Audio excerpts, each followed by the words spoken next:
Astăzi vom discuta despre principalele lucruri care sunt trecute cu vederea atunci când montăm un termosistem cu polistiren pe fațada unei case și care au un impact major ulterior cu cheltuielile de întreținere ale casei. Săptămâna trecută am vorbit despre cum să încălzim eficient casa folosind propan, iar săptămâna asta vom vorbi despre cum să păstrăm acea căldură în interiorul casei. În România, cele mai multe case se termoizolează cu polistiren expandat. Dar ce fel de polistiren? EPS 80-10, desigur. Nici mai mult, nici mai puțin, nici mai dens, nici mai puțin dens. Și dacă locuim la malul mării, la 0 metri altitudine, și dacă locuim lângă vârful Moldoveanu la 2544 de metri altitudine, tot EPS 80-10 punem.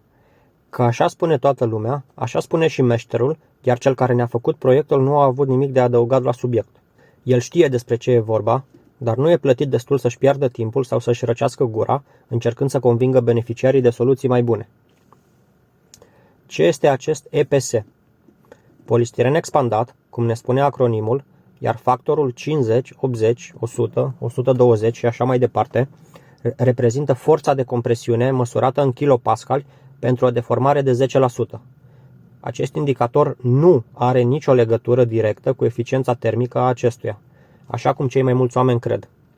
Un aspect foarte important ar mai fi faptul că polistirenul, de orice tip ar fi el, nu este izolator fonic. Din contră, poate propaga zgomotul mai departe. Mai mult de atât, deși este un produs bun pentru a ține căldura în casă pe timpul iernii, el nu are capacitatea de a ține căldura afară pe timp de vară. De aceea, indiferent cât de gros ai pune polistirenul pe fațadă, să nu te aștepți să te ajute vara cu păstratul răcorii la interior. Cea mai bună soluție de termosistem pentru a păstra o casă răcoroasă pe timp de vară este fațada ventilată. Ea este de fapt un perete fals, dublu, la exterior, care ține umbră casei și care permite curenților de aer să răcească în mod controlat pereții pe timp de vară. Dar să ne întoarcem la polistiren. Alt model adesea folosit este polistirenul extrudat cu acronimul XPS. Diferențele dintre polistirenul expandat și extrudat sunt: cel extrudat începe de la 200-250 de kilopascali, nu de la 50 ca cel expandat. Polistirenul extrudat nu absorbe apă, deci poate fi folosit și în medii umede, cum ar fi sub pământ. Dar care sunt cele mai des întâlnite probleme în montarea acestui polistiren?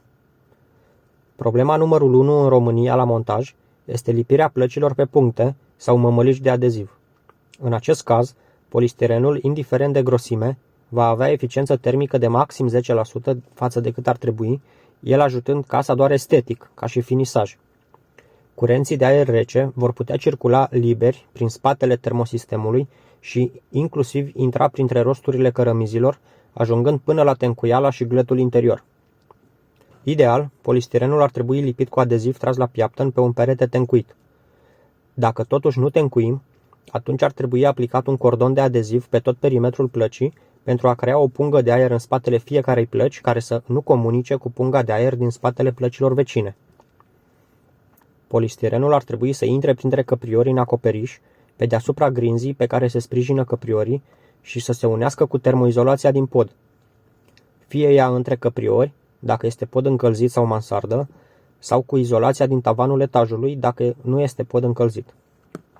După ce terminați fațada, mai trebuie avut grijă la punțile termice de la geamuri și uși, scări, terase, balcoane și așa mai departe, elemente la care se trece cu vederea eficiența energetică în 99,9% din cazuri. Spuneți-mi în comentarii părerea voastră, apoi haideți cu mine în videoclipul următor.